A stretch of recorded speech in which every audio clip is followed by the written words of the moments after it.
মাধব, মাধব, আমি শঙ্খনাথের পূর্বে দুই পক্ষের সৈন্যদের নিরীক্ষণ করতে চাইছি। রথকে দুই সেনাদলের মাঝখানে নিয়ে চলুন।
यदा यदा हि धर्मस्य ग्लानिर्भवति भारत अभ्युत्थानमधर्मस्य तदात्मानं सृजाम्यहम् परित्राणाय साधूनां विनाशाय च दुष्कृताम्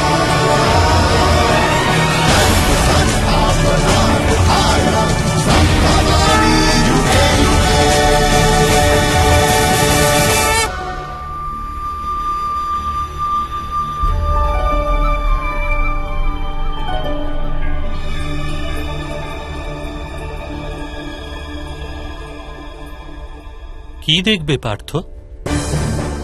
পক্ষীর চক্ষু বিদ্ধ করার সময় যার বৃক্ষের শাখা অবধি দৃষ্টিগোচর হয় না, সে আজ এই সময় সমগ্র রণভূমিকে কেন দেখতে চাইছে?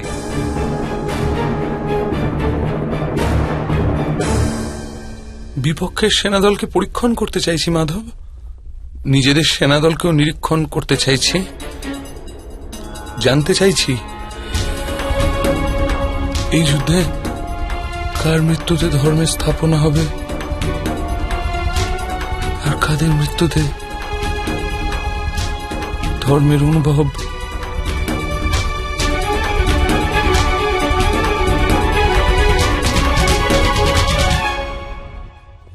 আমি জানতে চাইছি এই মহাযুদ্ধে আমার কি প্রাপ্তি হবে আর আমি কি হারাচ্ছি। এই যুদ্ধে তুমি বলিদান দিতে যাচ্ছ পার্থ। হারানো, প্রাপ্তি, এসব কি ব্যর্থ চিন্তা করছো?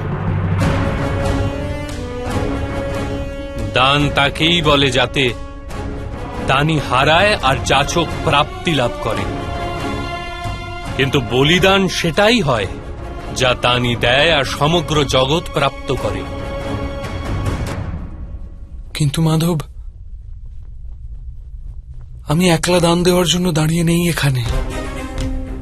লক্ষ সৈনিক নিজের প্রাণ আহুতি দেবে বলে দাঁড়িয়ে আছে। আমি স্থির করতে চাইছি এই মহাযুদ্ধে আমি কেবল অধর্মকে নাশ করছি নাকি তার সাথে ধর্মেরও নাশ করছি। আর এসব তুমি করবে পার্থ?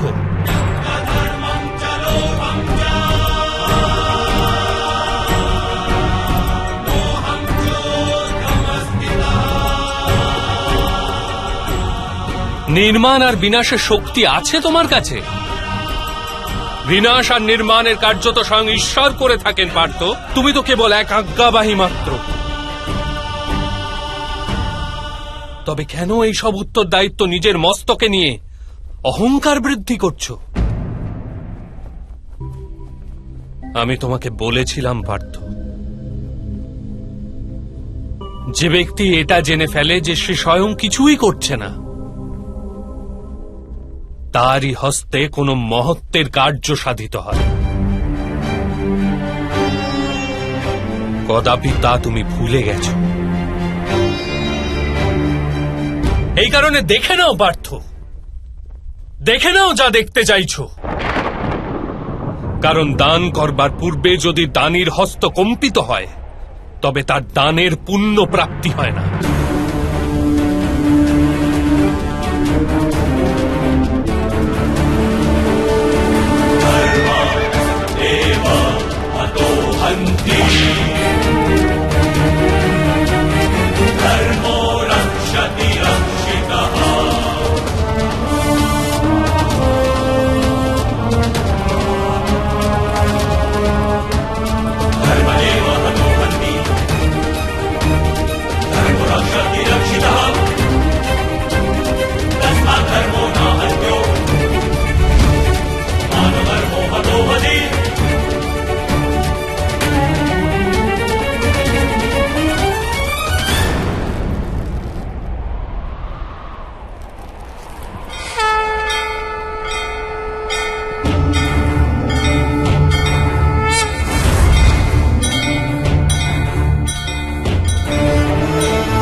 এখানে যুবরাজ দুর্যোধন দণ্ডায়মান।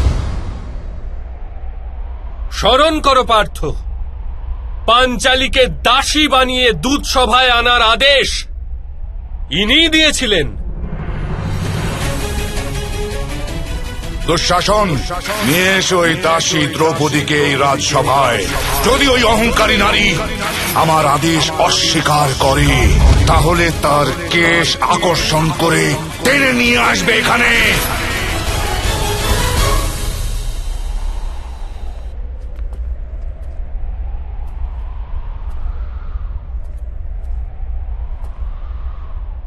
এখানে দেখো পার্থ, ইনিই হলেন তোমার মামাশ্রী শকুনি।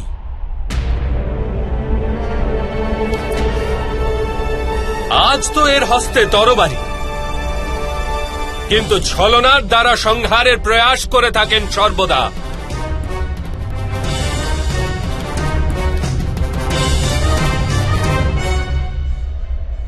স্মরণ করো কি রূপে ইনি বারানাবর্তে তোমাদের ও তোমাদের মাতাকে ভস্ম করার প্রপঞ্চ রচনা করেছিলেন।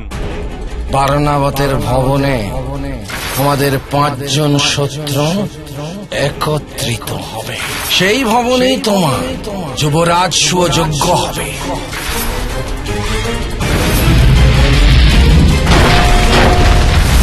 এবার এদিকে দেখো পার্থ, দুঃশাসন এই হাতই পাঞ্চালীর কেশ আকর্ষণ করার ধৃষ্টতা করেছিল।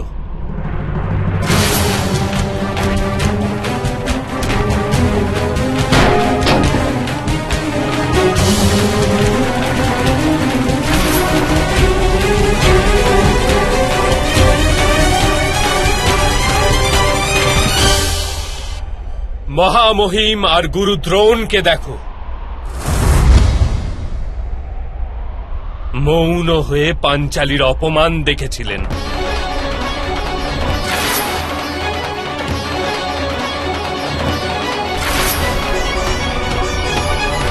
ওইখানে অশ্বত্থামাকে দেখো, আর স্মরণ করো কি প্রকার অশোভন শব্দের প্রয়োগ করেছিল। 5 জন ব্যক্তির সাথে সম্পর্ক রাখে যে স্ত্রী, তাকে ভগিনী বলতে আমি লজ্জা বোধ করছি।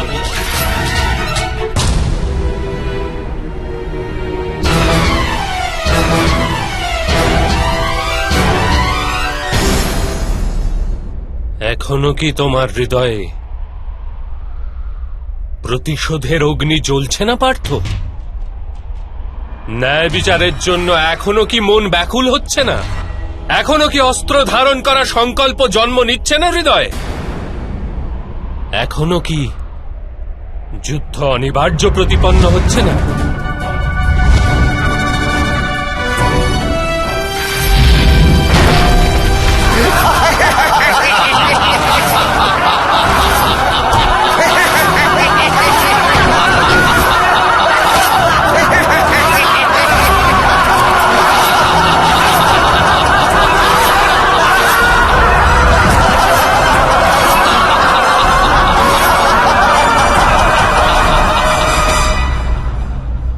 মাধব, এই যুদ্ধ হওয়া অনিবার্য।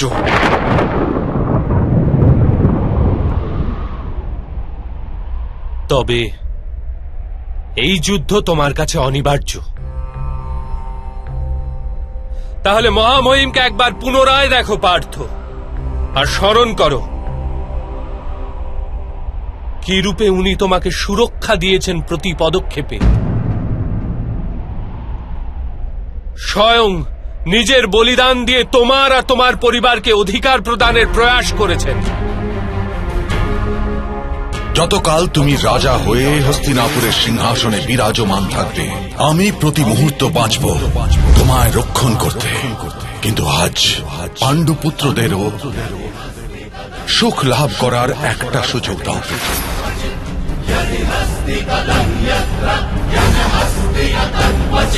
একবার পুনরায় গুরুদ্রোণকে দেখো, আর স্মরণ করো কতটা গর্ব আর স্নেহের সাথে উনি তোমাকে নিজের পরম জ্ঞান প্রদান করেছিলেন। তুমি বিশ্বের শ্রেষ্ঠ ধনুর্বীর হবে, আমি তোমাকে বিশ্বের শ্রেষ্ঠ ধনুর্বীর করে তুলব, কথা দিলাম পুত্র। তোমাকে বিশ্বের সর্বশ্রেষ্ঠ ধনুর্ধারী তৈরি করার জন্য উনি নিজের মস্তকে পাপের বোঝা নিয়েছিলেন। স্মরণ করো পার্থ। তুমি আমাকে গুরু দক্ষিণা রূপে নিজের দক্ষিণ হস্তের বৃদ্ধাঙ্গুলি দেবে।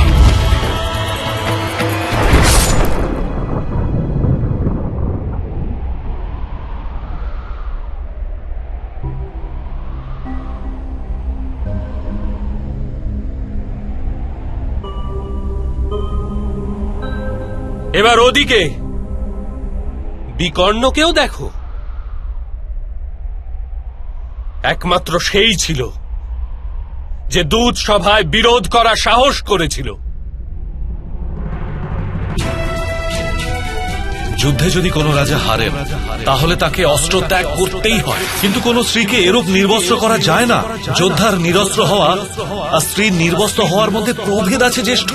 দ্রুপদ কুমারী কুরুবংশের কুলবধূ, এটা সত্য। এরা সবাই কি বধ করার যোগ্য পার্থ?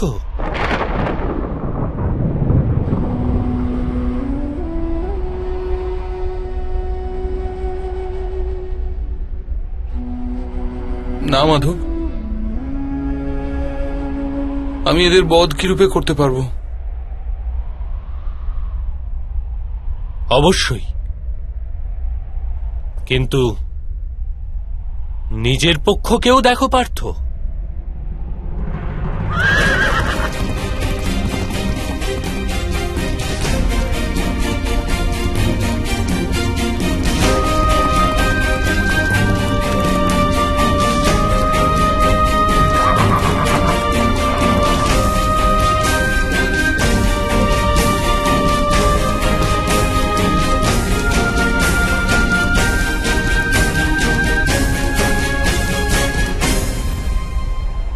এবার নিজের পক্ষকেও দেখো পার্থ। তোমার জ্যেষ্ঠ ভ্রাতা যুধিষ্ঠির, ভ্রাতা ভীম, তোমার অনুজদেরও দেখো, তোমার সন্তানদের, তোমার ভ্রাতুষ্পুত্রদের দেখো। এদের মধ্যে অনেকেরই মৃত্যু ঘটবে এই যুদ্ধে।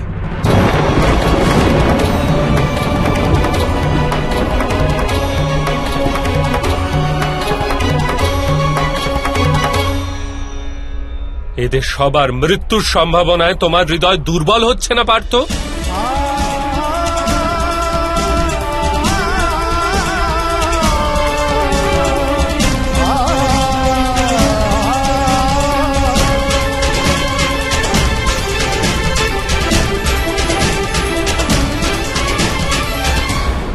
এবার এও বিচার করো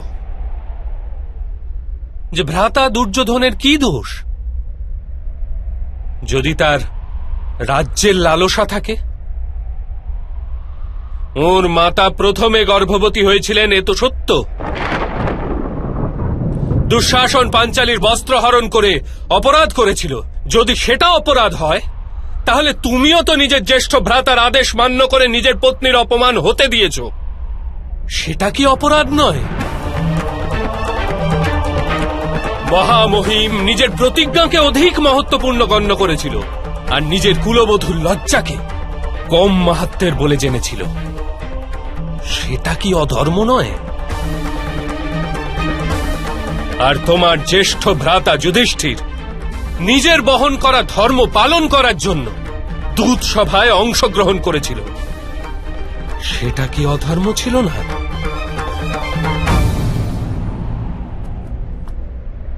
তাহলে কি ভ্রাতা দুর্যোধনকে শত্রু বলে গণ্য করা উচিত কার্য?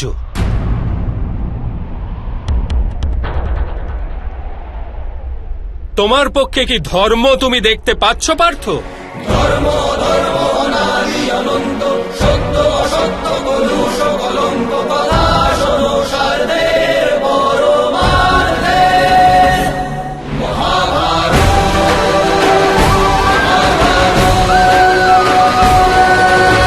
আপনি যথার্থ বলেছেন মাধব।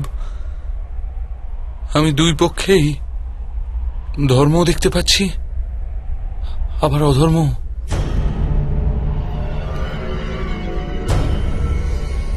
অর্থাৎ না তো তুমি যুদ্ধের তাৎপর্য বুঝেছ, না ধর্মের স্বরূপ জানতে পেরেছ পার্থ।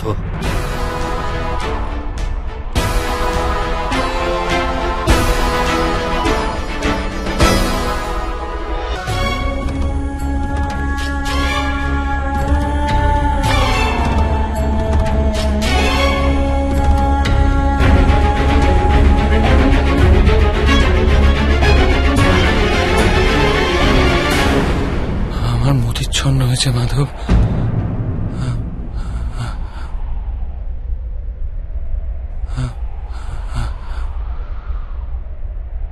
আমার সারা অঙ্গ কম্পিত হচ্ছে।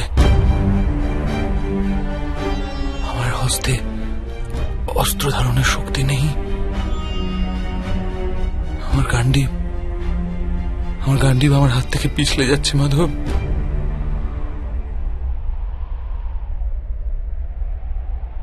আমি কেবল ভয়ানক বিনাশ দেখতে পাচ্ছি, কেবল ভয়ানক বিনাশ।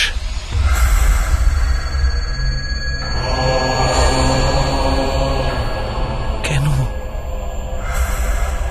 কি হেতু মাধব? কি হেতু? অপমানের পীড়া, অন্যায়ের চিন্তা, অথবা প্রতিশোধের সংকল্প। এরূপ কোনো কারণ নেই আমার নিকট, কোনো কারণ নেই মাধব যে আমি এত বড় বিধ্বংসের স্বীকার করতে পারি। না মাধব। বিধ্বংসই নবনির্মাণের কারণ পার্থ।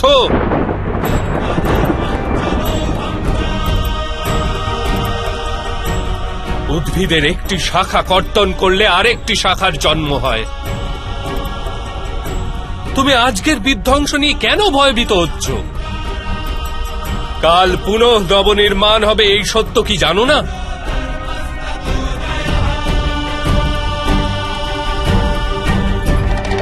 ক্লেবয়ংমাস্মজ্ঞমপার্থ নে তৎবজূপপদ্ধতে।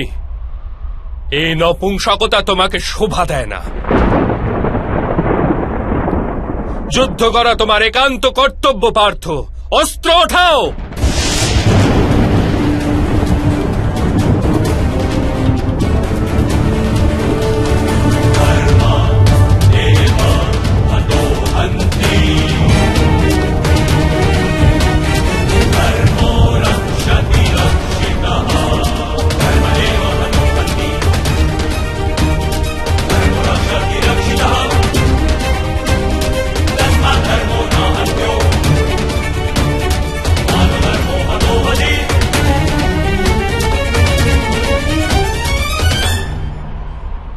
কি প্রকারে অস্ত্র ওঠাবো মাধব?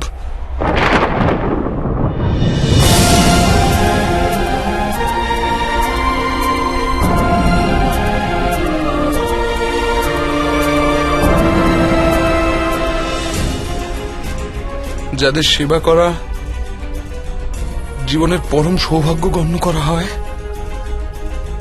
সেখানে এমন পিতামহ, গুরু দ্রোণ, মামাশ্রী আর জ্যেষ্ঠ ভ্রাতাদের সম্মুখে অস্ত্র ধারণের সাহস নেই হৃদয় মাধব। ওদের বধ করে যদি আমার স্বর্গরাজ্য প্রাপ্তি হয়, সেটাও ব্যর্থ মাধব, সেটাও ব্যর্থ।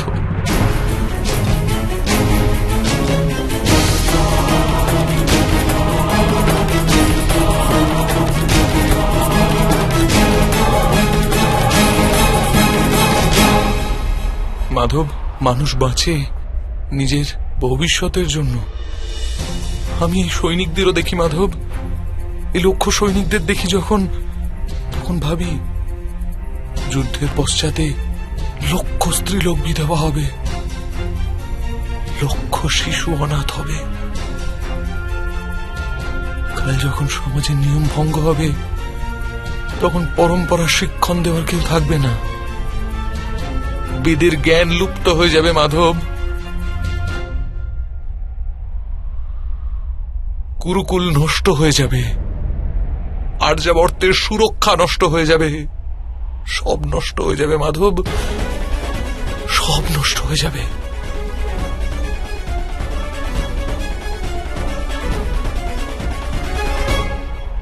বুদ্ধিমান ব্যক্তিদের ন্যায় তর্কে অবতীর্ণ হও, কিন্তু বাস্তবে মূর্খতাপূর্ণ কথা বলো পার্থ। কি নষ্ট হয়ে যাবে?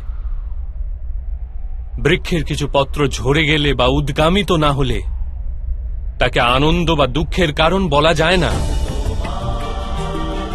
পত্রের জন্মের উদ্দেশ্য আর তার জীবনের অর্থ কেবল বৃক্ষকে জীবিত রাখার জন্যই হয়। তেমনি মানুষের জন্ম আর জীবনের কারণ বাস্তবে সমাজের সুখ, সমাজ সংসারের জন্য, আর এই সমগ্র সংসার সৃষ্টির জন্য, আর এই সমগ্র সৃষ্টি স্বয়ং পরমাত্মার জন্য পার্থ। যে এই সত্যকে অনুধাবন করে তার নিকট ধর্মের মার্গ সর্বদা স্পষ্ট দৃশ্যমান। হ্যাঁ পার্থ, এই যুদ্ধে বিধ্বংস হবে, অবশ্যই হবে,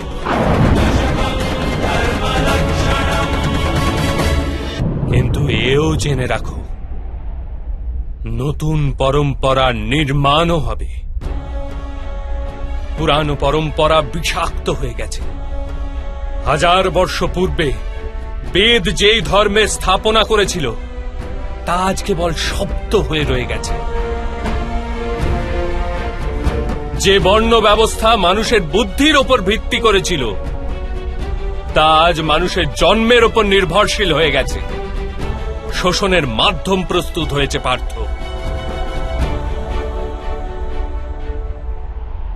পুরাতন ব্যবস্থা ভেঙে পড়বে, নতুন ব্যবস্থার জন্ম হবে। পুরনো ধর্ম নতুন রূপ নিয়ে প্রতিভাত হবে।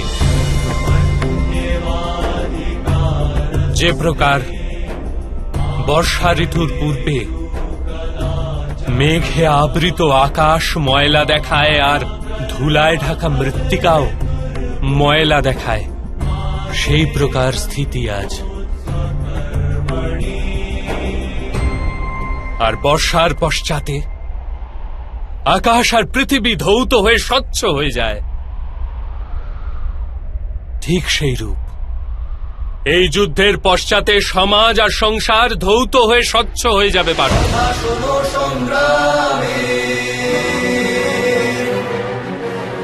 এই যুদ্ধের পশ্চাতে এই সংসার আর সমাজ স্পষ্ট হয়ে যাবে। সে কারণে মোহ ত্যাগ করো পার্থ, সমগ্র সংসারের কল্যাণের চিন্তা করো। অস্ত্র ওঠাও আর যুদ্ধ করো, অস্ত্র ওঠাও আর যুদ্ধ করো, অস্ত্র ওঠাও আর যুদ্ধ করো।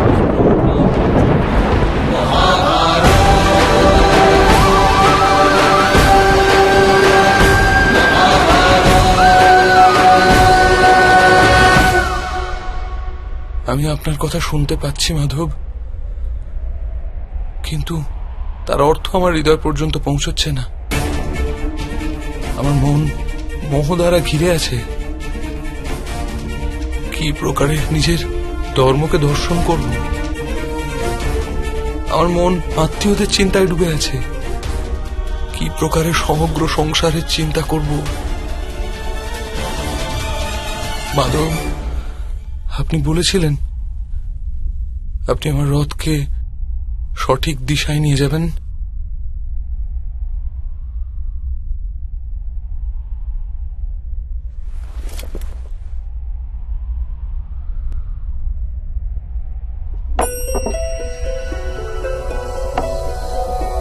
नारायणं नमस्कृत्य नरं चैव नरोत्तमं देवीं सरस्वतीं व्यासं আমার আত্মার সারথি হয়ে আমার জীবন রথকে সঠিক মার্গে নিয়ে আসুন মাধব।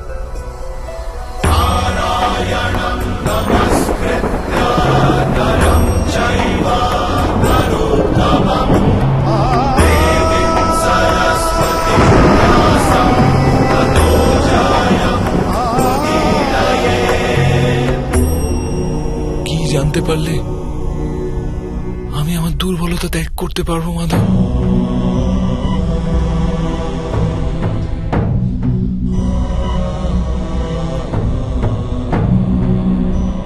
ওঠো পার্থ,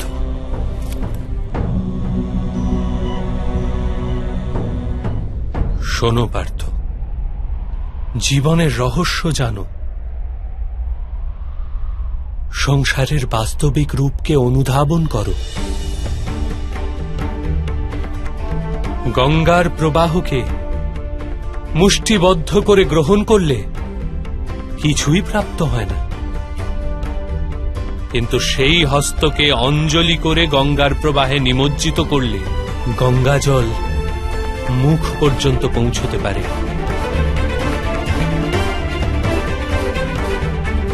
ভেবে দেখো পার্থ, অহংকারে মুষ্টিবদ্ধ করছো না সমর্পণের অঞ্জলি বানিয়েছ তুমি?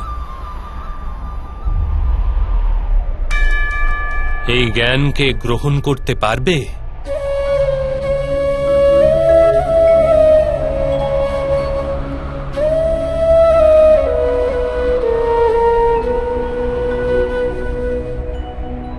এ সংসার আসলে কি পার্থ?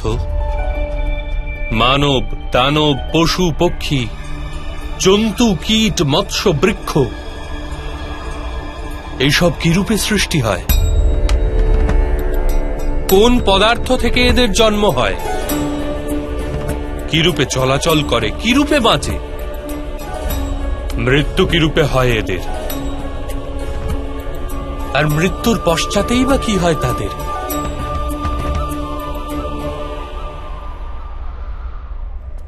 এই রহস্যকে চিন্তা করো পার্থ। মানুষের দেহ মৃত্তিকায় তৈরি হয়েছে মাধব। জল তার মধ্যে রক্ত হয়ে প্রবাহিত হয়, অগ্নি দেহকে তাপমাত্রা দেয়, আর দেহের বাকি অংশে আকাশ প্রকট হয়, অর্থাৎ ধরিত্রী, বায়ু, জল, অগ্নি আর আকাশ, এই পঞ্চমহাভূতেই শরীরের নির্মাণ হয়।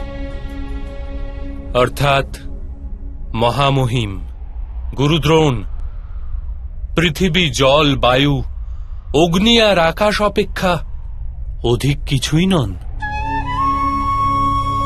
ধর্মজ্ঞানী ও পঞ্চভূতের মিশ্রণ, আর অধর্মী ব্যক্তিও। তুমি কার মোহ করছো পার্থ? মৃত্তিকার? কিন্তু মাধব, এই মৃত্তিকার দেহ দ্বারাই তো মানুষ একে অপরের পরিচয় পায়। সব সম্পর্ক এই মৃত্তিকার দেহ দ্বারাই তো তৈরি হয়। না পার্থ, যদি এটাই সত্য হতো তবে মৃত্যুর পশ্চাতে দেহকে নষ্ট করা হয় কেন? বাস্তবে না মানুষের পরিচয় দেহের সাথে যুক্ত থাকে, আর না তো সম্পর্কের ভিত্তি তার দেহের সাথে থাকে। মানুষের স্বভাব, তার আচরণ আর তার কার্যই তার পরিচয়। এই স্বভাব, আচরণ আর কার্য কি রূপে তৈরি হয় তাকে বোঝো পার্থ।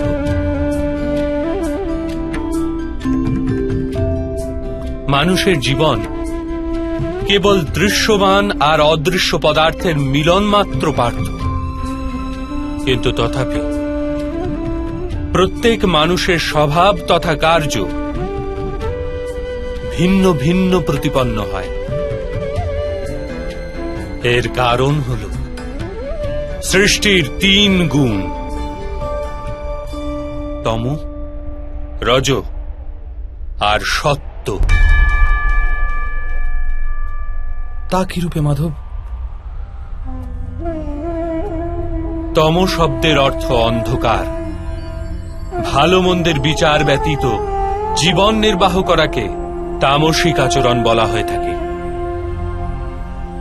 যেরূপে পশু পক্ষী বেঁচে থাকে কেবল নিজের শারীরিক ইচ্ছাকে পূর্ণ করার জন্য। সত্য শব্দের অর্থ জ্ঞানের প্রকাশ। যখন ব্যক্তি প্রতিটি পরিস্থিতিতে ধর্মের, সত্যের আর পরম্পরার বিচার করে ব্যবহার করে থাকে তখন তাকে সাত্ত্বিক জীবন বলা হয়।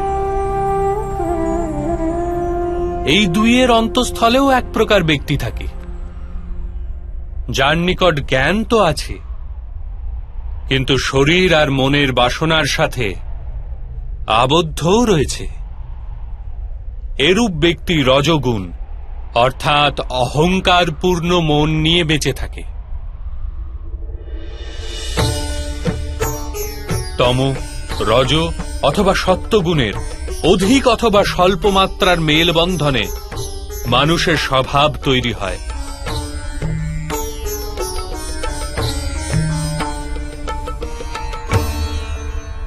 সামনে দেখো পার্থ, এদের সবার মধ্যে তুমি কোন গুণ দেখতে পাচ্ছ?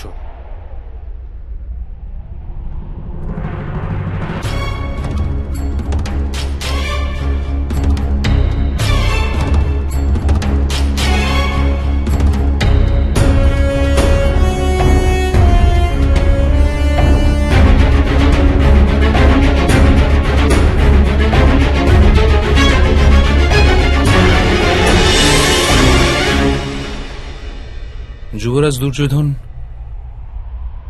ধর্ম জানেন, কিন্তু নির্বাহ করেন না। তার জীবনের মূল কেন্দ্র অহংকার, অর্থাৎ তার মধ্যে তমগুণ কম, রজগুণ অধিক আর সত্যগুণ পূর্ণতা পায়নি।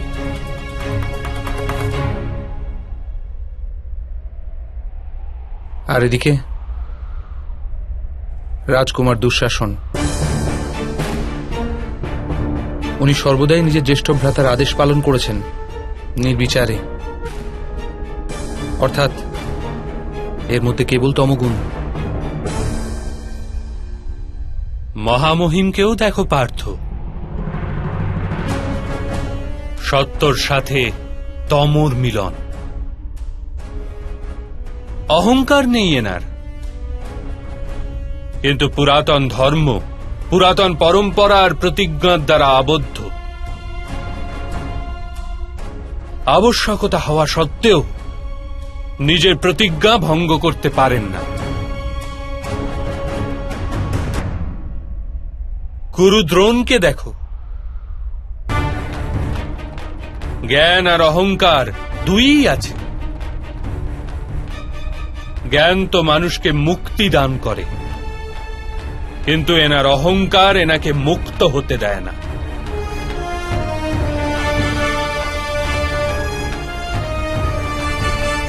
কিন্তু মাধব,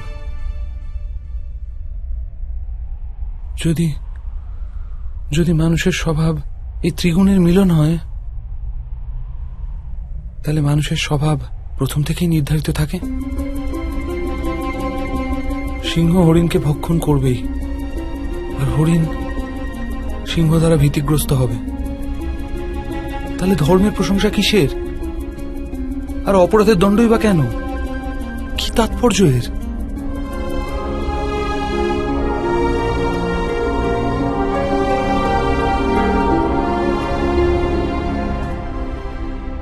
উত্তম প্রশ্ন করেছ পার্থ, কিন্তু প্রথমে মানুষ আসলে কি সেটা জেনে নাও। মানুষ কেবল পঞ্চমহাভূত নয়, পঞ্চ পদার্থও নয়, পঞ্চ জ্ঞানেন্দ্রিয়, পঞ্চ কর্মেন্দ্রিয় তথা 3 গুণ, এরূপ 23টি বস্তুর মিশ্রণও নয়। মানুষের চলাফেরা তথা কার্য করার হেতু শক্তির আবশ্যকতা হয়ে থাকে, আর শক্তিকে চেতনা বলা হয়। তাহলে মাধব, মানুষ কি শুধুই চেতনা? না পার্থ, মানুষের চেতনার সাথে ওই 23টি বস্তুর সংমিশ্রণের নাম প্রকৃতি। 24টি বস্তুতে প্রস্তুত মানুষ নামক যন্ত্রে বসবাস করে পুরুষ, অর্থাৎ পরমাত্মার অংশ। তাকেই আত্মা বলা হয়। যখন প্রকৃতি আর পুরুষের মেলবন্ধন হয়, অর্থাৎ যখন পরমাত্মার অংশ আত্মা হয়ে দেহে বসবাস করে, তখন মানুষ জীবিত হয়। এই আত্মা কি মাধব? আর একে জানার কি উপায়? মানুষ যে রূপে রথের ব্যবহার করে, সে রূপেই আত্মা শরীর নামক এই যন্ত্রের ব্যবহার করে। শরীরের মাধ্যমে শরীরের সুখ দুঃখ উপভোগ করে। কিন্তু আত্মা শরীর নয় পার্থ। শরীরের বিনাশ করা সম্ভব, কিন্তু আত্মাকে বিনাশ করা যায় না। নৈনং ছিন্দন্তি শস্ত্রাণি নৈনং দাহতি পাবক ন চৈনং ক্লেদয়ন তাপো ন শোষ্যতি মারুত। আত্মা না অস্ত্র দ্বারা ছেদ করা যায়, না অগ্নি তাকে ভস্ম করতে পারে, না জল তাকে দুর্বল করতে পারে, না বায়ু তাকে শুষ্ক করতে পারে। আত্মা শরীরে অবস্থান করেও অমর। না হন্যতে হন্যমানে শরীরে। পার্থ, শরীরের হত্যা করা সম্ভব, কিন্তু আত্মার হত্যা কখনোই করা যায় না। আত্মা তো সর্বব্যাপী, অচল সে, দৃঢ় সে, সনাতন সে। পুরাতন বস্ত্র ত্যাগ করে মানুষ যেরূপ নতুন বস্ত্র ধারণ করে, সেরূপ আত্মা পুরাতন শরীর ত্যাগ করে বারবার নতুন শরীর ধারণ করে। কিন্তু মাধব, আমি তো জগৎকে অনুভব নিজের শরীরের মাধ্যমেই করে থাকি। নিজের শরীরকে না জেনে আমি আত্মার রূপ কি রূপে জানব? স্বয়ং নিজেকে আত্মার রূপে জানা অসম্ভব নয় পার্থ। অন্ধ বাঁচে, মূকও বাঁচে, যার কাছে হস্তপদ নেই তারাও জীবন ধারণ করে। সুতরাং একথা স্পষ্ট যে কেবলমাত্র শরীরই মানুষ নয়। যে ব্যক্তি চেতনা হারিয়ে ফেলে, যে মূর্ছিত হয়ে পড়ে, সেও জীবিতই থাকে। এই হেতু স্পষ্ট যে মানুষের চেতন গুণ কেবলমাত্র শরীর নয়। এই প্রকারে যে ব্যক্তি নিজের ভেতর অন্বেষণ করে, আমি ইন্দ্রিয় নই, শরীর নই, অনুভূতি নই, চিন্তা নই, কেবল জ্ঞানও আমি নই, যে এটি ক্রমশ উপলব্ধি করে, সে অন্তিমে স্বয়ং নিজেকে আত্মার রূপে জেনেই যায়।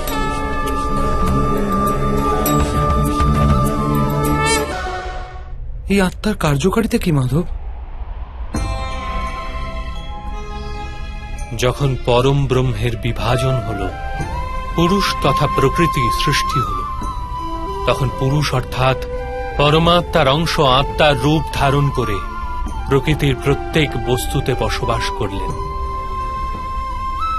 সেই আত্মাকে মোহ তথা অন্ধকার ঘিরে ধরেছিল পার্থ।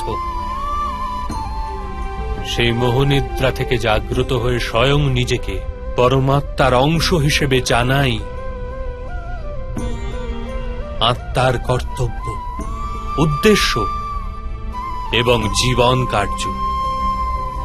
কিন্তু মাধব, যদি প্রত্যেক আত্মা পরমাত্মার অংশ হয়, তাহলে কি উন্নতি আর অধোগতি স্বয়ং পরমাত্মা করেন? যে প্রকার আবর্জনায় পতিত রত্ন চকচক করে না, সেই রূপেই প্রকৃতির 24টি পদার্থে ঘেরা আত্মারও বিস্মরণ ঘটে যে সে পরমাত্মারই অংশ বিশেষ। অধিকতর আত্মা নিজের দেহকেই সবকিছু বলে গণ্য করে, স্বয়ং দেহ থেকে যে ভিন্ন সেটা জানতেই পারে না। শরীরের যে দুঃখ, সুখ, স্বাদ, গন্ধ আদির অনুভব হয়, তাকেই নিজের অনুভব মেনে নেয়, আর পরিবর্তনে প্রয়াসই করে না।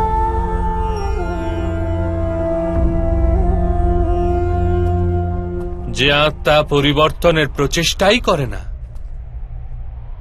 নিরন্তর অধর্ম করে চলে, তাকে জাগ্রত করার জন্য দণ্ড দেওয়া অনিবার্য।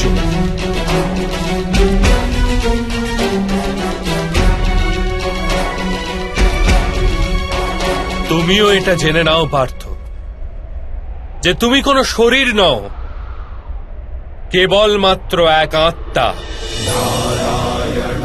এই রণভূমিতে পরিলক্ষিত প্রত্যেক যোদ্ধা তা নয় যা তুমি ওদের গণ্য করছো। কিছু সময়ের জন্য এরা শরীরে বাস করেছে মাত্র, এদের শরীরের মৃত্যু হবে, কিন্তু এরা সবাই অমর। সে পুনরায় নতুন শরীর ধারণ করবে। যতক্ষণ স্বয়ং নিজেকে শুদ্ধাত্মা রূপে না জানবে, যতক্ষণ অধর্মকে ত্যাগ করে ধর্মে দৃঢ় না হবে, ততক্ষণ এরা জন্মাতে এবং মরতেই থাকবে। এটি ব্রহ্মবিদ্যার প্রথম পাঠ পার্থ। যে জন্মেছে সে অবশ্যই মরবে, আর যে মারা যায় সে অবশ্যই পুনরায় জন্ম নেবে। এই মহাজ্ঞানকে সাংখ্যযোগ বলা হয়।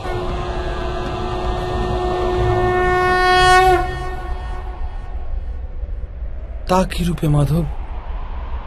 যে মার্গে গমন করে মানুষ স্বয়ংকে আত্মা রূপে দেখতে পায়, পরমাত্মার অংশ রূপে স্বয়ং নিজেকে জানতে পারে, সেই মার্গকেই ধর্ম বলে।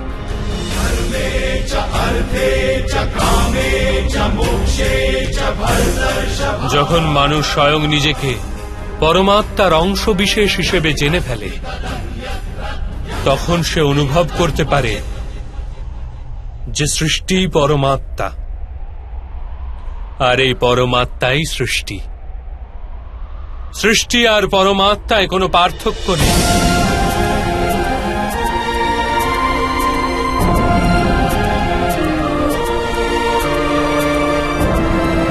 যে মানুষ এটি জানতে পারে, সে অন্য মানুষ ও প্রাণীদের প্রতি নির্দয় বা কঠোর হয় না। সে এটি জানে যে জিহ্বা কাটলে পীড়া কেবল জিহ্বার হয় না, তার অনুভূতি সমগ্র শরীরের হয়। ঠিক সেরূপেই একজন মানুষের পীড়া হলে সমগ্র সংসার সেই পীড়া অনুভব করে। যতক্ষণ পর্যন্ত সংসারের একজন মানুষও পীড়িত, ততক্ষণ বাস্তবে কারো সুখী সম্পূর্ণ হতে পারে না। এটি জানার পশ্চাতে মানুষের মন করুণায় ভরে যায়, তাকে ধর্ম বলে।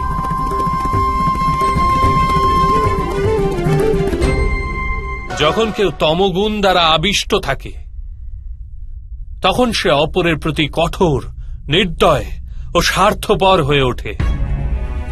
নিজের নিশ্চিত সুখের জন্য অপরকে দুঃখ প্রদান করে।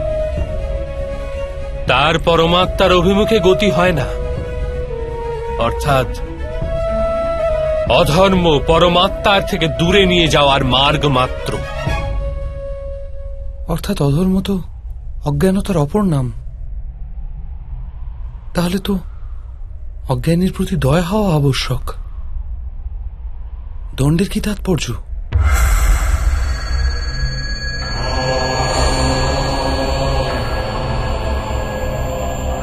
অজ্ঞানী যখন জ্ঞানের মূল্য জানার জন্য প্রস্তুত হয় না, জ্ঞানের উপর দৃষ্টিদানেও প্রস্তুত হয় না, তখন দণ্ড প্রদানই দয়া।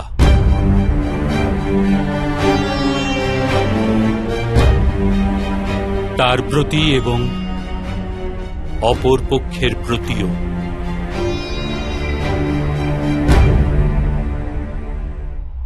সৃষ্টির গতি সর্বদাই পরমাত্মার অভিমুখে হোক, এটিই অনিবার্য। কিন্তু কখনো কখনো এরূপ স্থিতি উৎপন্ন হয়ে পড়ে যে অজ্ঞান, মোহ আর অধর্ম বৃদ্ধি পায়। সংসার থেকে ধর্ম লুপ্ত হওয়ার ভয় উৎপন্ন হতে থাকে। সংসার থেকে যখন ধর্ম লুপ্ত হয়ে যায়, তখন করুণাও নষ্ট হয়ে যায় আর সত্যও নষ্ট হয়ে যায়। আগামী প্রজন্মের যাতে ধর্ম প্রাপ্তি হয়, সেই কারণে আজ অধর্মীদের নাশ করে ধর্মের পুনঃস্থাপনা করা অত্যন্ত অনিবার্য। কথা শোনো সংগ্রামে, বিশ্বের কল্যাণে, আজও এইরূপ স্থিতি উপস্থিত পার্থ, আর ধর্ম স্থাপনার কর্তব্য তোমারই।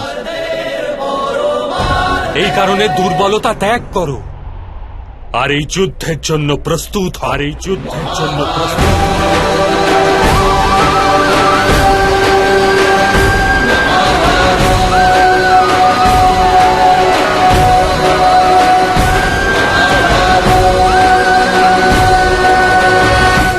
কিন্তু আমার হস্তে হত্যা হবে মাধব। আমার কারণে কারো প্রাণ চলে যাবে, তাহলে আমার অন্তরের করুণার বিনাশ ঘটবে না? আর যদি ধর্মের মূল ভিত্তি করুণা হয়, তাহলে আমার আত্মা অধর্মী হয়ে যাবে না?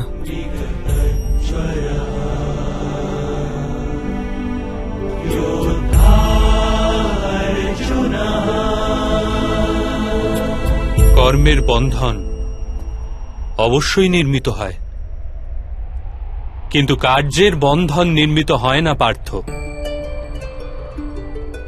তোমার কর্ম ও কার্যের কি প্রভেদ তা জানা অত্যন্ত আবশ্যক। সকল কর্মই কার্য, কিন্তু সকল কার্য কর্ম নয়। কর্ম সেই কার্যকে বলে যার সাথে ফলের আশা জড়িয়ে থাকে। মানুষ যখনই সুখের, সম্পত্তির অথবা প্রশংসা প্রাপ্তির আশা রেখে কোনো কার্য করে, তখন সে কার্যের ফলের বন্ধনে আবদ্ধ হয়। যখন কোনো কর্ম ফলের আশা নিয়ে করা হয়, তখন তাকে সকাম কর্ম বলা হয়। আর যখন কোনো কর্ম কোনো ফলের আশা ব্যতি রেখে করা হয়, তখন তাকে নিষ্কাম কর্ম বলা হয়। এই কারণেই তাকে বারংবার জন্মগ্রহণ করতে হয়। বাস্তবে মানুষ কোনো কর্মবন্ধনে আবদ্ধ হয় না, কর্মের সঙ্গে যুক্ত ফলের আশায় সে আবদ্ধ হয়। কিন্তু মাধব, যদি এই যুদ্ধে তোমার বিজয়ী হওয়ার আশা থাকে, তবে পরাজিত হলে তোমার ভীষণ দুঃখ হবে। আর সেই দুঃখ তোমাকে দিয়ে অপর কোনো কার্য করাবে, যার কারণে তোমাকে পুনরায় জন্ম নিতে হবে। আর যদি তুমি বিজয়ী হও, তবে তোমার অহংকার বৃদ্ধি পাবে, আর সেই অহংকার তোমাকে বিশ্ব বিজয়ের জন্য প্রেরণ করবে, তোমাকে দিয়ে হত্যা করাবে, আর সেই পাপ তোমাকে বাঁধবে। চিন্তা করে দেখো, যদি তোমার এই যুদ্ধে না বিজয়ের মোহ থাকে আর না পরাজয়ের ভয়, তবে এই যুদ্ধ সমাপ্তির পশ্চাতে তোমার সুখ প্রাপ্ত হবে না দুঃখ? না সুখ মাধব, আর না তো দুঃখ। অর্থাৎ তোমার সুখ, দুঃখ হতাশা, নিরাশা, অহংকার যুদ্ধের কারণে নয়, যুদ্ধের সাথে তুমি যে আশা পোষণ করেছ সেই কারণে। এ কথা কি সত্য নয় পার্থ?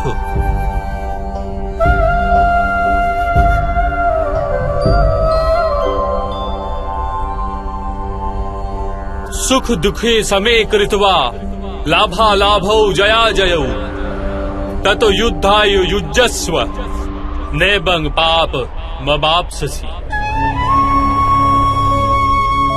অর্থাৎ সুখ দুঃখকে সমান গণ্য করে লাভ হানি জয় পরাজয়ের বিচার না করে যদি তুমি যুদ্ধ করো কৌন্তেয়, তাহলে তুমি পাপের ভাগীদার হবে না।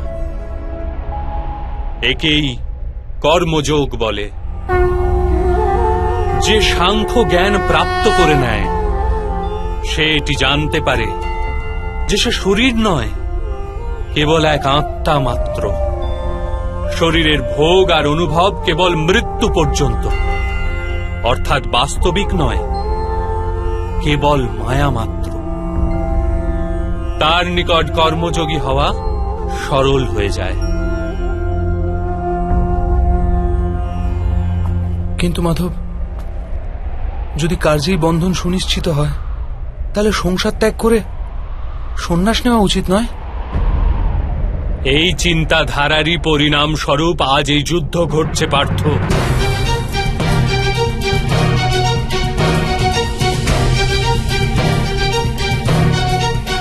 ভেবে দেখো, যখন সত্যগুণ বিশিষ্ট ধর্মজ্ঞানী ব্যক্তি কর্মকে ত্যাগ করে, তখন অধর্মের অধিকারী ব্যক্তি সংসার চালায়।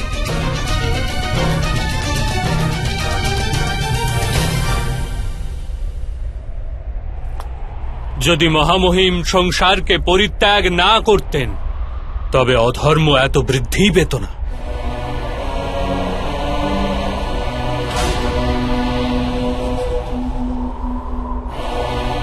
আর তোমার পিতা যদি সন্ন্যাস গ্রহণ না করতেন, তবে আজ ভ্রাতা যুধিষ্ঠির সুখে রাজকার্য করতেন।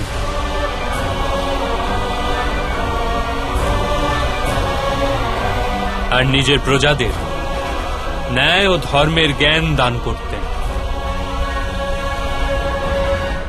কিন্তু এটি দুঃখজনক কথা পার্থ, যে সত্যগুণের অধিকারী ব্যক্তি সংসারকে লাভ দিতে পারে, কিন্তু সেই সন্ন্যাসের কথা চিন্তা করে। যেরূপে জল তো বাষ্প হয়ে উড়ে যায়, আর আবর্জনা আবর্জনা সেখানেই পড়ে থাকে, ঠিক সেই রূপ সত্যগুণী সৎ ব্যক্তি তো সংসারকে ত্যাগ করে দেন, আর তমগুণযুক্ত অধর্মী লোক সংসারের সকল কার্য করতে থাকে। এই কারণেই সংসারে পাপ আর অধর্ম বৃদ্ধি পায়।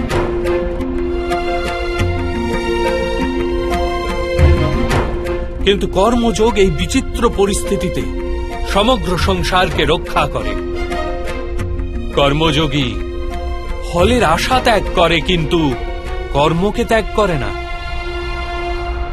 সেই সংসারেই বসবাস করে সন্ন্যাসীর ন্যায়, সমস্ত কার্য করে, কিন্তু তাতে লিপ্ত হয় না।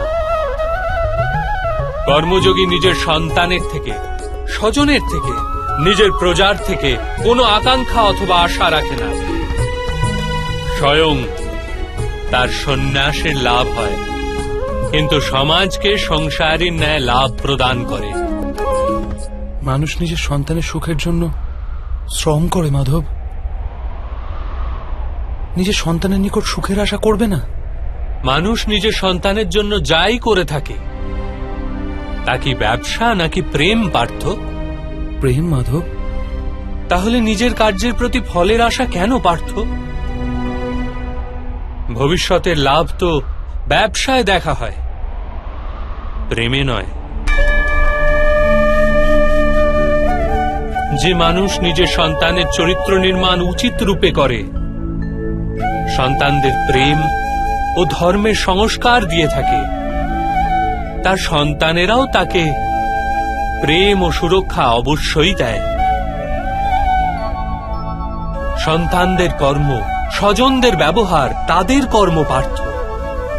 আর যখন তাদের কর্মের উপর আমাদের কোনো অধিকার থাকে না, তাহলে তাদের নিকট আশা আকাঙ্ক্ষা রাখার কি প্রয়োজন? যদি গভীরভাবে চিন্তা করো পার্থ, তবে শীঘ্রই জেনে যাবে যে জীবনে এমন কোনো কার্যই নেই যার সাথে আশা এবং আকাঙ্ক্ষা যুক্ত করা অনিবার্য। যখন সৃষ্টি পরমাত্মা আর মানুষ সেই পরমাত্মারই অংশ, তখন সমস্ত কার্য পরমাত্মাই করেন, মানুষ স্বয়ং কিচ্ছু করে না। এটি কর্মযোগের মূল সিদ্ধান্ত পার্থ।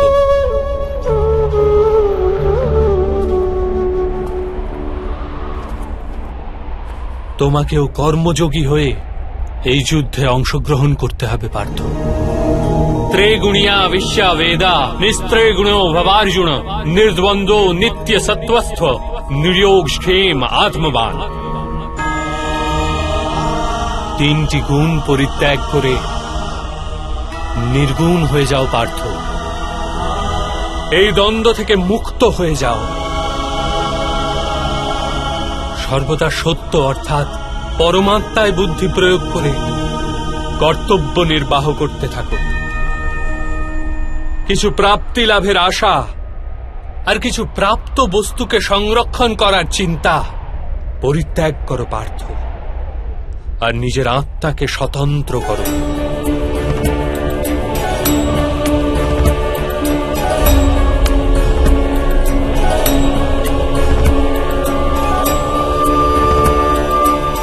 স্মরণে রেখো পার্থ, कर्मण्येवाधिकारास्ते मा फलेषु कदाचन मा कर्मफल हेतुर्भु मा ते संगौस्थ कर्मणि। তোমার অধিকার তো কেবলমাত্র কর্ম করার জন্য, ফল তো ঈশ্বরের হস্তে। এই কারণে না তো কর্ম থেকে পলায়ন করা উচিত, আর না তো কর্মফলের আশা করা উচিত।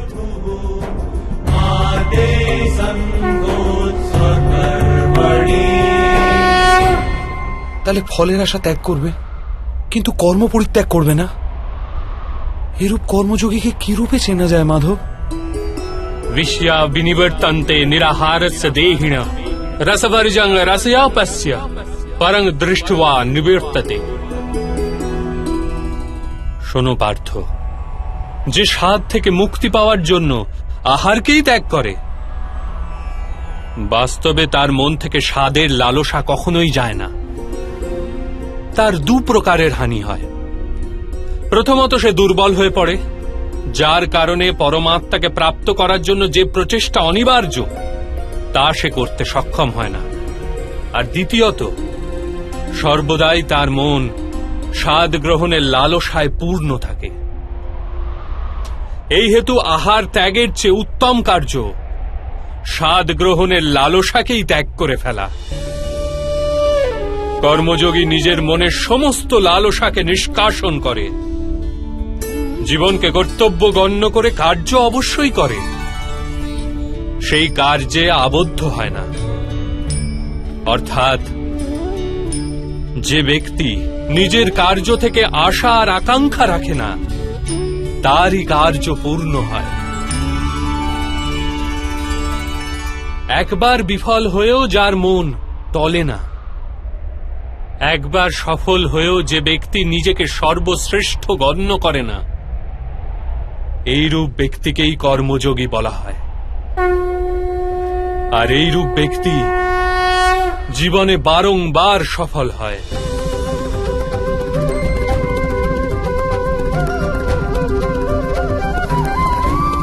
ध्यायत विषयान् पुंसः संगस्तेषु पजायते संगात् संयायते कामो कामात् क्रोधो अभिजायते क्रोधाद् भवति सम्मोहः सम्मोहात् स्मृति विभ्रमः स्मृति भृंशात् बुद्धिनाशो बुद्धिनाशात् प्रणश्यति।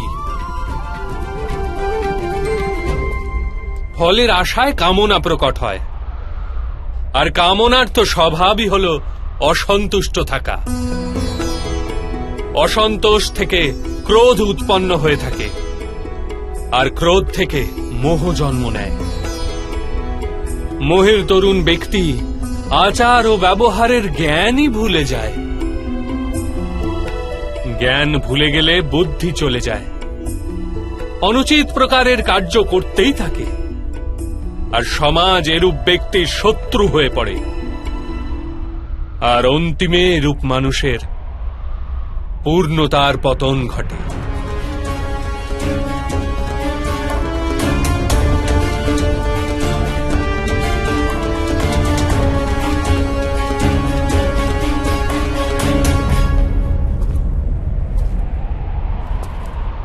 যেরূপ ভ্রাতা দুর্যোধন, তার সেনাপতি মহামহিমী তার শত্রু, আর উনি তোমাকে বিজয়ের আশীর্বাদ দিয়েছেন।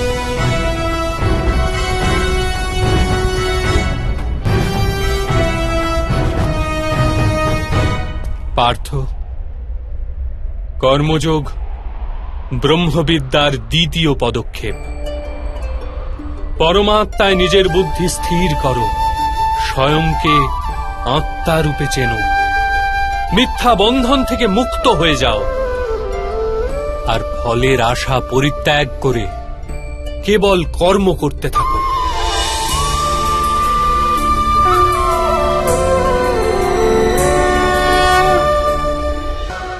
নিজের বুদ্ধিকে পরমাত্মায় স্থির করে কর্মযোগী হওয়ার মার্গ কিরূপ মাধব? পার্থ, সাংখ্যযোগের কারণে মানুষ পরমাত্মাকে নিরন্তর স্মরণ করতে থাকে। পরমাত্মাকে স্মরণ করার ফলে মানুষের হৃদয়ে সমর্পণের ভাব উৎপন্ন হয়, আর সেই ভাবকে ভক্তি বলা হয়। ভক্তি থেকে মানুষের সত্য অসত্য জ্ঞান প্রাপ্ত হয়ে থাকে। সেই জ্ঞান থেকে তার পরমাত্মার দর্শন প্রাপ্তি হয়, আর যার পরমাত্মার দর্শন প্রাপ্তি হয় সেই বাস্তবে কর্মযোগী হয়ে ওঠে, আর জন্মে শৃঙ্খল থেকে মুক্ত হয়ে মোক্ষ লাভ করে। সকল আত্মারই অন্তিম লক্ষ্য সেটি, আর ধর্মের অন্তিম পদক্ষেপও সেটি। কিন্তু আমি পরমাত্মাকে দর্শন ব্যতীত সমর্পণ কি প্রকারে করতে পারবো মাধব? পরমাত্মার দর্শন করার হেতু নিজের চক্ষুর ওপর বাঁধা লালসা, অহংকার, ক্রোধ আর পূর্বাগ্রহের আবরণকে সরিয়ে ফেলতে হয়। অন্ধকার গৃহে উপবিষ্ট মানুষ যদি বলে সে সূর্যের দর্শন করবে, তবে তাকে কি বলবে? এই কথাই তো বলবে, কক্ষ থেকে বাইরে এসো আর মুক্ত আকাশের নিচে দাঁড়াও, সূর্য তো সর্বদাই উপস্থিত আছে। ঠিক সেই রকম পার্থ, এই সৃষ্টি পরমাত্মা, পরমাত্মাই সবকিছু। পরমাত্মা ব্যতীত কিছুই নেই। যে নিজের আত্মাকে দর্শন করে ফেলে সেই পরমাত্মাকে দর্শন করতে পারে।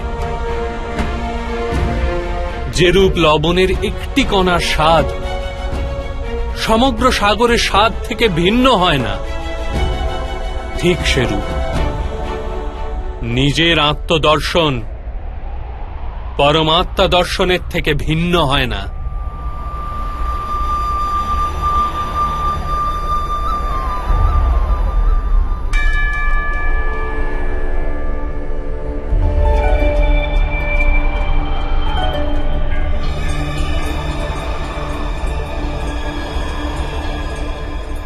অর্থাৎ মাধব, আপনিও কি পরমাত্মা?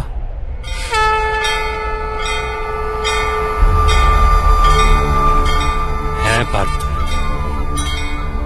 আমি পরমাত্মা। যেরূপ তুমিও পরমাত্মা, কেবল তুমি এখনো জাগ্রত হওনি, আর আমি এটি জেনে ফেলেছি। अधर्मस्य तदात्मानं सृजाम्यहम्। তাহলে মাধব, আপনার প্রতি সমর্পণ ঈশ্বরের প্রতি সমর্পণ কেন হয় না? অবশ্যই আমার প্রতি সমর্পণই পরমাত্মার প্রতি সমর্পণ। সর্বধর্মান পরিত্যজ্য মামেক শরণং ব্রজ। সমগ্র জগতে ত্যাগ করে আমার শরণাগত হও পার্থ।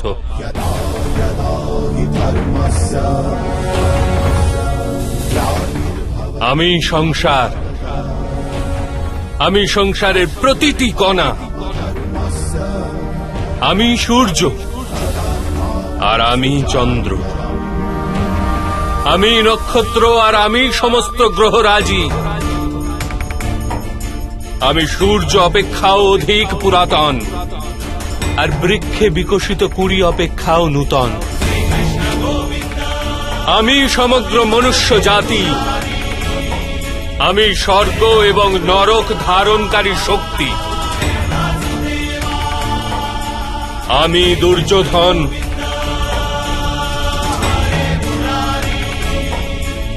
আর আমি অর্জুন।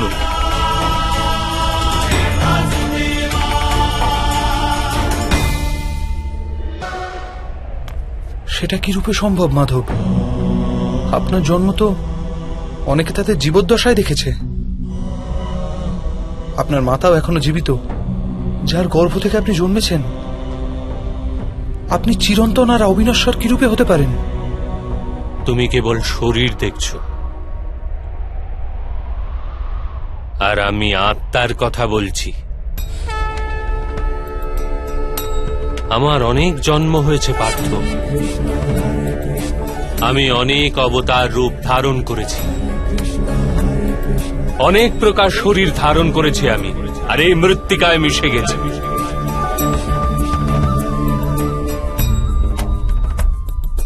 আর আগামীতেও আমি বারংবার জন্ম নেব।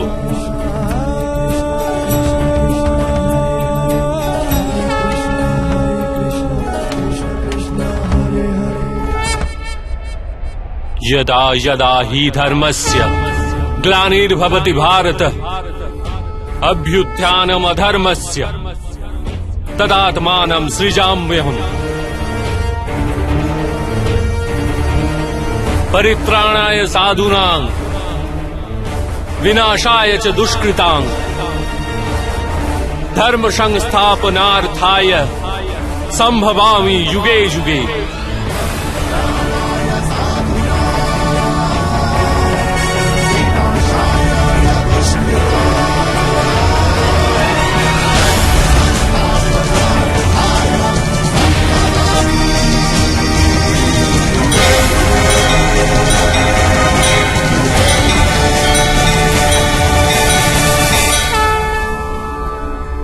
যখনই ধর্মের হানি ঘটে, যখনই অধর্ম বৃদ্ধি পায়, তখনই সৎ পুরুষদের উদ্ধার হেতু, অধর্মীদের বিনাশ হেতু আর ধর্মের পুনঃস্থাপনা হেতু আমি জন্মগ্রহণ করি। এ প্রত্যেক যুগে হয়ে আসছে, আর আগামীতেও এই রূপই হবে। আমি অবিনশ্বর পরমাত্মা, আমি মৎস্য অবতার, আর আমি বামন অবতার। আমি পরশুরাম, আর আমি রামচন্দ্র ছিলাম।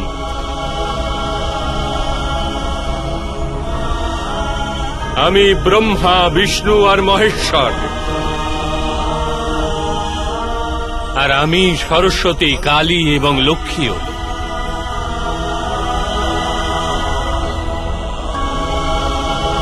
আমি না পুরুষ, না স্ত্রী, আর না নপুংসক। আমি না শরীর, না শরীরের অংশ। আমি জ্ঞান, আমি সৃষ্টি, চৈতন্য। আর পরম ব্রহ্মও আমি। আমি সমস্ত কিছু, আর আমি কিছুই নই।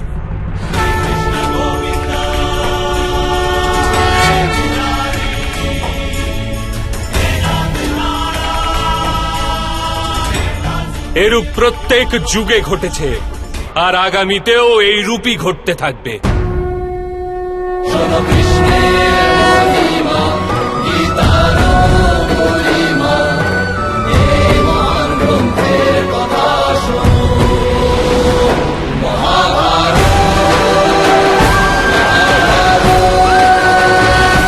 যখন তুমি আত্মজ্ঞান প্রাপ্ত করবে পার্থ, স্বয়ংকে আমার সাথে যুক্ত করতে পারবে। তখন তুমিও আমারই মতো স্বয়ংকে পরমাত্মা রূপে দেখতে পাবে। কিন্তু সেই পদ প্রাপ্তি করার হেতু আমার প্রতি সম্পূর্ণ সমর্পণ অনিবার্য। সমর্পণ কি মাধব? সমর্পণ মনের এরূপ স্থিতির নাম, যখন মানুষ নিজের সমস্ত সংকল্প ত্যাগ করে দেয়, স্বয়ং এর জন্য কোন রূপ সিদ্ধান্ত অথবা প্রতিজ্ঞা করে না। যে প্রকারের কার্য তাকে প্রদান করা হয়, সেই প্রকারের কার্যই করে যায়। বাস্তবে সমর্পণের প্রকৃত অর্থ হল নিজে নিজেকে, নিজের মনকে, বুদ্ধিকে, জ্ঞানকে, ইচ্ছাকে, আশাকে, নিজের ভাবনাকে, নিজের সমস্ত কিছু কাউকে অর্পণ করে দেওয়া। আর এরূপ সমর্পণকেই ভক্তি বলা হয়।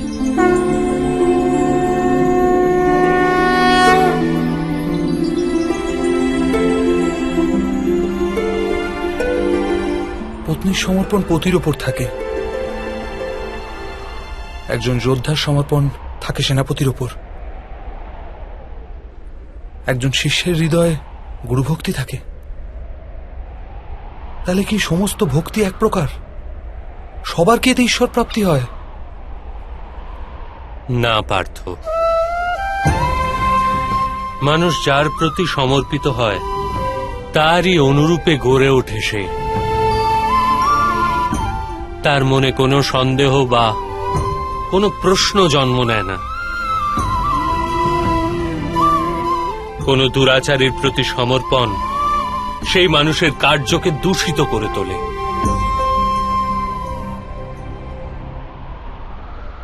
অঙ্গরাজ কর্ণ ধর্ম সম্বন্ধে জ্ঞাত হওয়া সত্ত্বেও দূত সভায় পাঞ্চালীর প্রতি অপশব্দ প্রয়োগ করেছিল। যে পাঁচ জন পুরুষের সাথে সম্পর্ক রাখে, বেশ্যা হয় সেই স্ত্রী। তার কারণ ছিল অঙ্গরাজ কর্ণের ভ্রাতা দুর্যোধনের প্রতি সমর্পণ।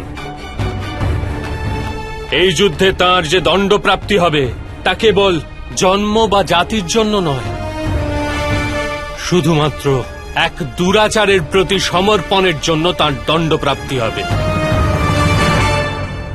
সেই কারণে হে ধনঞ্জয়, সমর্পণ উত্তমের প্রতি হওয়া আবশ্যক। তাতেই মানুষ উত্তম গড়ে ওঠে। লৌহ মাল্য দ্বারা অপরাধীকে বাঁধা হয়, পিতলের মাল্য দ্বারা মন্দিরের প্রদীপকে বাঁধা হয়ে থাকে, কিন্তু স্বর্ণ মাল্যকে আভূষণ রূপে গলায় ধারণ করা হয়। পতিভক্তি, স্বামী ভক্তি, মিত্র ভক্তি, এরূপ অনেক প্রকার ভক্তি হয়ে থাকে পার্থ, কিন্তু সর্বাপেক্ষা শ্রেষ্ঠ ভক্তি তো পরমাত্মার প্রতি ভক্তিই হয়।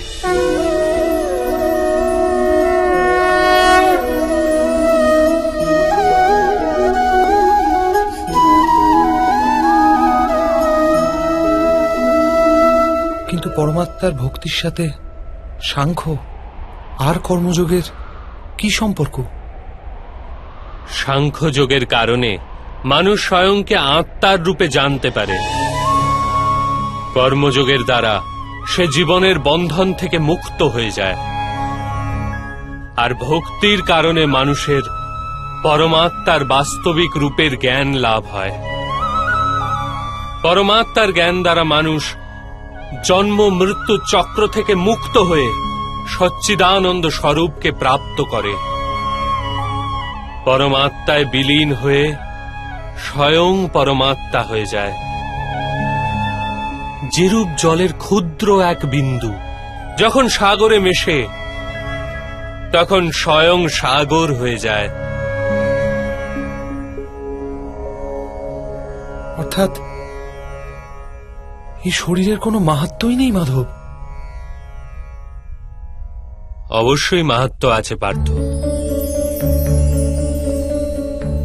শরীরের মাধ্যমেই তো মানুষের সাথে পরমাত্মার সাক্ষাৎকার ঘটে। মৃত্যু আর নতুন জন্মের অন্তর্বর্তী সময় আত্মার জ্ঞান বৃদ্ধিপ্রাপ্ত হতে পারে না। এই জন্মে প্রাপ্ত অনুভব, জ্ঞান, বিচার আর অভ্যাসকে নিয়ে আত্মা নূতন শরীর ধারণ করে। আত্মার উন্নতি আর অবনতি শরীরে থেকেই হওয়া সম্ভব।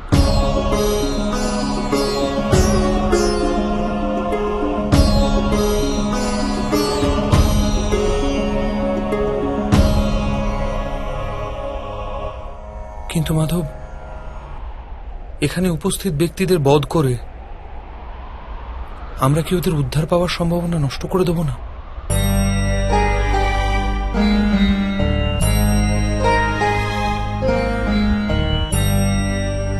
তোমার শত্রুগণ ধর্মের মর্যাদা অতিক্রম করেছে পার্থ। অধর্মই তাদের স্বভাবে পরিণত হয়েছে। তাদের উদ্ধার এখন অসম্ভব।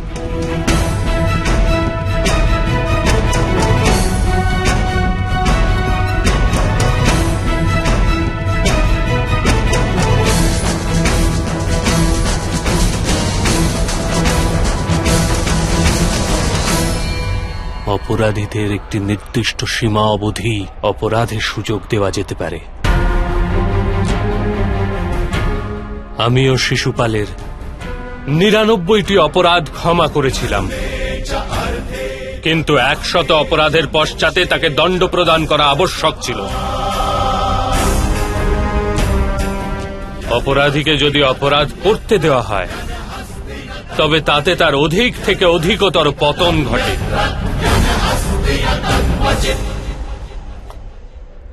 তাকে অধর্ম থেকে প্রতিহত করাই করুণা ধনঞ্জয়। এই আত্মারা মরবে না। অধর্মপূর্ণ দূষিত শরীর ত্যাগ করে নূতন শরীর ধারণ করবে, আর সেই শরীরেই তাদের প্রগতির সম্ভাবনা অধিকতর হবে। এ কথা চিন্তা করে যদি তুমি যুদ্ধ করো তবে তা উচিত কার্য। মানুষের শরীর তার সম্পত্তিও আর মর্যাদাও। ধর্মের মার্গে যাত্রাকারী মানুষ নিজের শরীরকে শুদ্ধ করে থাকে, আর তারই মাধ্যমে আত্মার সাথে সাক্ষাৎকার ঘটে। একেই ক্ষেত্র ক্ষেত্রজ্ঞ সম্বন্ধ বলা হয়ে থাকে। আমি এর তাৎপর্য বুঝতে পারলাম না মাধব।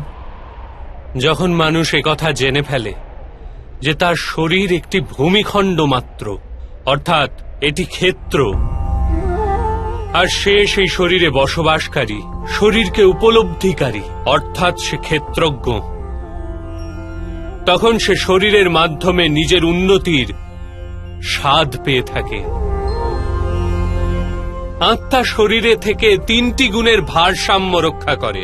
তমগুণকে হ্রাস করে সত্যগুণকে বৃদ্ধির উপায় করে, আর ঈশ্বরের প্রতি ভক্তি রেখে পরমাত্মার সাথে এক হয়ে যায়। ভক্তি কি রূপে করা হয় মাধব? তবে কি সমর্পণই ভক্তি নয়? না পার্থ, সমর্পণ তো ভক্তির প্রথম পদক্ষেপ। বাস্তবে ভক্তি কোনো কার্যের নাম নয়, কেবল এক মানসিক স্থিতির নাম।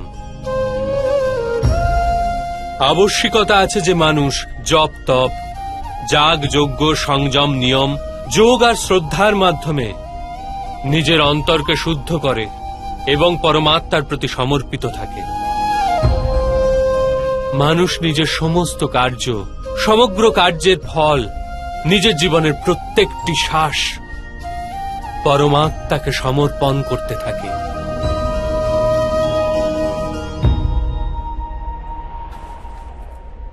যদি ভক্তি কেবল মানসিক স্থিতি, তবে জপ তপ আদির কি মাহাত্ম্য মাধব? যে রূপে আজ ধৌত করা পাত্র কাল পুনরায় ময়লা হয়ে যায়, সেরূপেই মানুষের মন বারবার পরমাত্মা হতে বিমুখ হয়ে যায়। এই কারণেই প্রয়োজন আছে যে জপ তপ আর সাধনা ইত্যাদির মাধ্যমে স্বয়ংকে নিরন্তর এ স্মরণ করানো উচিত যে তার জীবন পরমাত্মার প্রতি সমর্পিত। কোন তীরে অবগাহন করা হবে তার তো কোনো মাহাত্ম্য নেই, মাহাত্ম্য তো অবগাহন করায়। ভক্তিযোগের একটি সারাংশ পার্থ, মানুষ নিজের জীবন পরমাত্মাকে অর্পণ করে পরমাত্মার ভক্তি করতে থাকবে, আর সত্য গুণ দ্বারা যুক্ত সম্পত্তিকে সযত্নে রক্ষা করবে। সত্যগুণের সম্পত্তি কাকে বলা হয় মাধব? अहिंसा सत्यम क्रोधस्त्याग शांति ही पेशुनम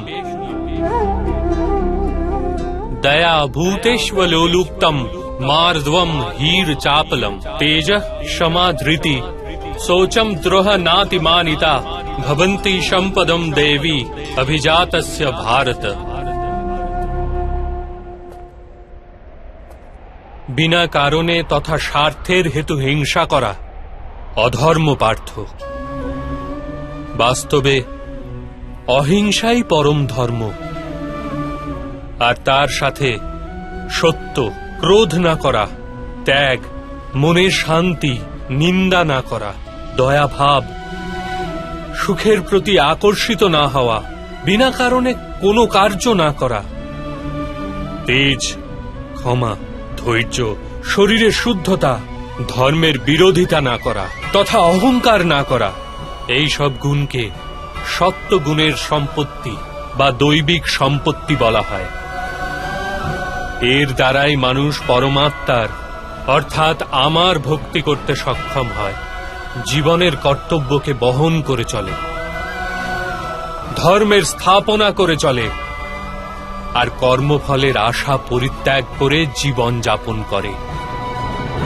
তাকে আমি নিঃসন্দেহে এই জন্মেই সন্তোষ প্রদান করি, আর মৃত্যুর পশ্চাতে নিজের হৃদয়ে স্থান দিয়ে থাকি।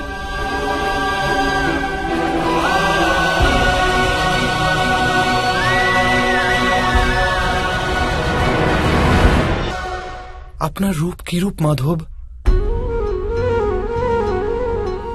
সাংখ্যযোগের মাধ্যমে আমি জানতে পেরেছি আমি এক আত্মা, অমর আমি, আর এই নশ্বর শরীরে কেবল কিছু সময়ের জন্য বসবাস করছি। কর্মযোগের মাধ্যমে আমি জানতে পেরেছি যে কোনো ফলের আশা করে না, কেবল কর্ম করে, তার জীবনে শান্তি ও সফলতা প্রাপ্তি হয়। ভক্তিযোগের মাধ্যমে আমি আপনার প্রতি সমর্পণের মাহাত্ম্য জেনেছি।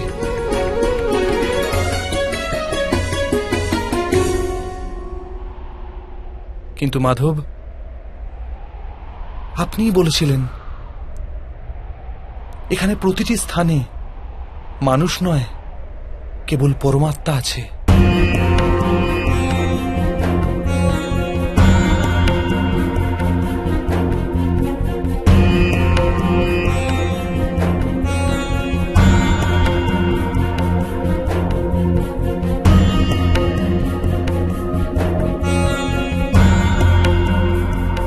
কিন্তু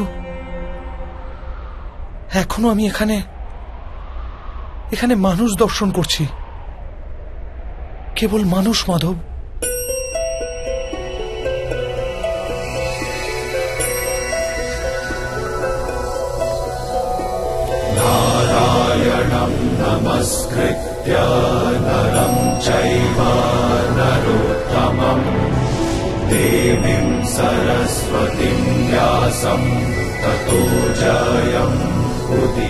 আমি আপনার বাস্তব রূপ দর্শন করতে চাইছি মাধব।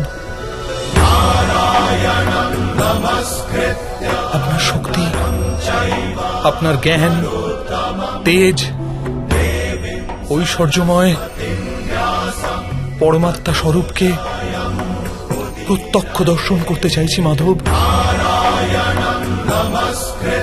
আমাকে আপনি অবিনাশী স্বরূপের দর্শন দিন মাধব। আমার সমস্ত সন্দেহের অবসান ঘটান।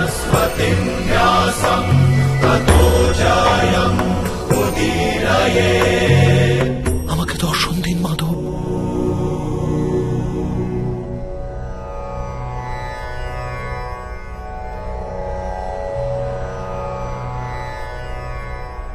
দেখো পার্থ,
সাংখ্যযোগ থেকে কর্মযোগ, কর্মযোগ থেকে ভক্তিযোগ, আর ভক্তিযোগ থেকে জ্ঞান যোগ প্রাপ্তি হয়ে থাকে।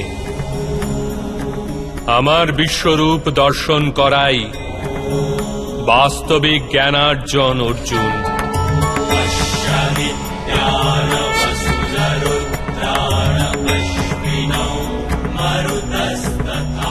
এই একমাত্র জ্ঞান যা বিশ্বের সমস্ত জ্ঞান ও বিজ্ঞানের মূলাধার। এই জ্ঞানই মুক্তি প্রদান করে। দেবতাদেরও যে দর্শন সহজভাবে প্রাপ্ত হয় না, এরূপ বাস্তবিক রূপ আমি তোমাকে দর্শন করাচ্ছি অর্জুন।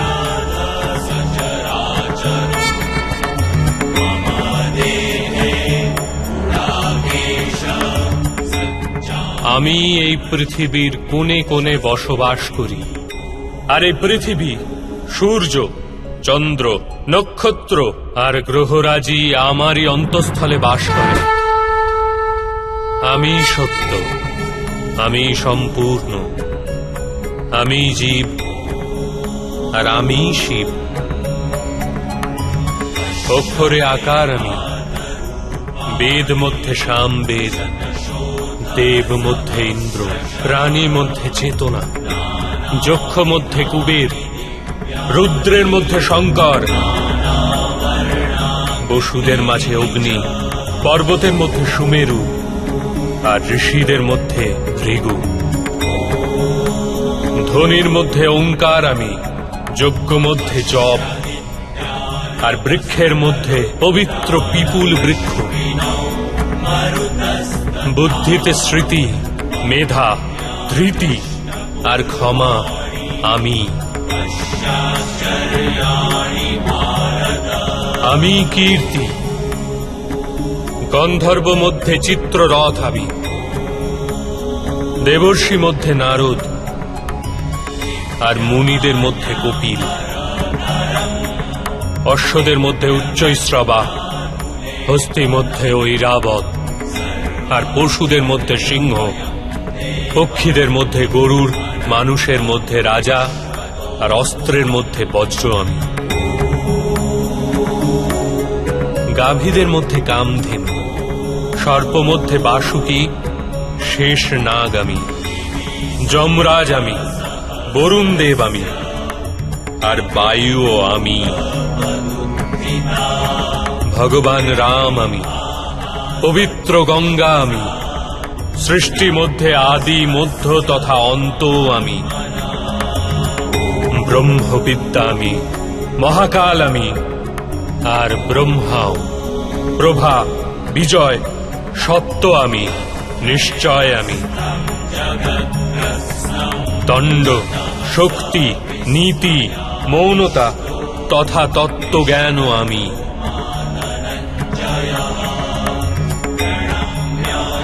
বাসুদেব আমি, অর্জুন আমি, বেদ ব্যাস আমি। এরূপ কিছুই নেই যা আমি নই। এরূপ কোন স্থল নেই যেখানে আমি নেই।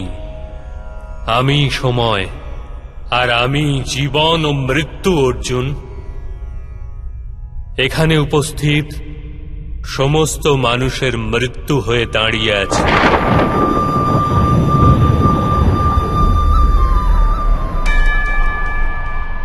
তুমি যদি অস্ত্র নাও ধারণ করো, তথাপি আমি এদের সবাইকে বধ করব।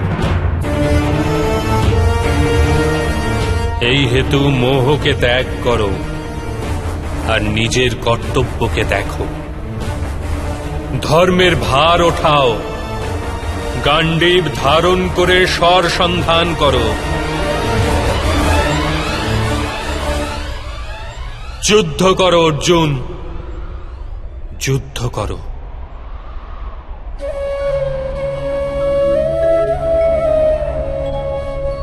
হে মাধব, হে মধুসূদন, আজ আমার সমস্ত সন্দেহের অবসান ঘটল। কৃপা করে নিজের মানুষ রূপ ধারণ করুন। আমি আপনার প্রত্যেক আদেশ পালন করব। করিষ্য বচনং তবা।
शक्तिमान कीर्तिमान महानायक अर्जुन अर्थस्य धनञ्जय ओजस्य बलवीर श्वेतवहन गुणाकेश महाबाहो अर्जुन अर्थस्य धनञ्जय